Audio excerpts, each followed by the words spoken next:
Many of Augusta's unique, great old restaurants have gone away.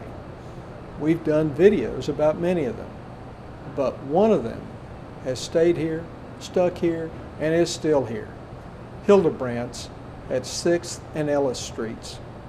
The longtime grocery store serves traditional German sandwiches in a time-touched setting. It was founded in 1879 by Nicholas Hildebrandt. It was a neighborhood grocery store from an era when such establishments were as prevalent as today's convenience stores. Hildebrandt came to Augusta from Germany. He bought a grocery store already in operation at the present address. The original building was razed, but the present double-gabled brick structure was built after the turn of the century. It has survived 4 floods, the Great Fire of 1916, and the opening and closing of Regency Mall. It survived because of the family, the Hildebrandts and the Marshalks. Nicholas Hildebrandt started it, and he later sold it to his nephew, also named Nicholas. His son, Louis Hildebrandt, began to work in the grocery in 1931. It has passed through the family hands to Luann Hildebrandt, who works behind the lunch counter and greets her regular customers. The original building was torn down in 1896 and this one replaced it. It was expanded in 1955. In 1935, Hildebrandt's advertised Christmas trees from the north, the only store in Augusta to do so for many years.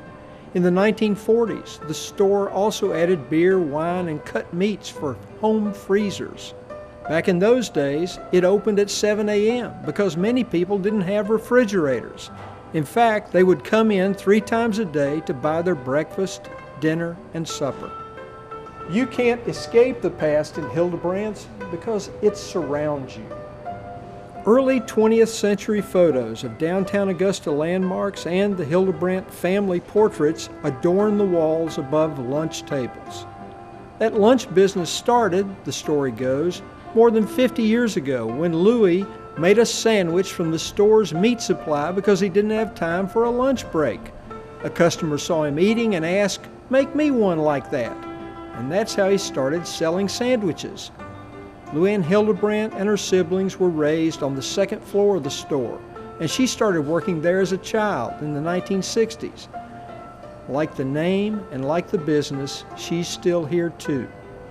You know, I asked Luann, I said, if you name some of your sandwiches after local celebrities, you might sell some more of them. Like, you know, if they name one after me. Luann, what would be in it? I think we'd put bologna on your sandwich. Oh, I had to ask.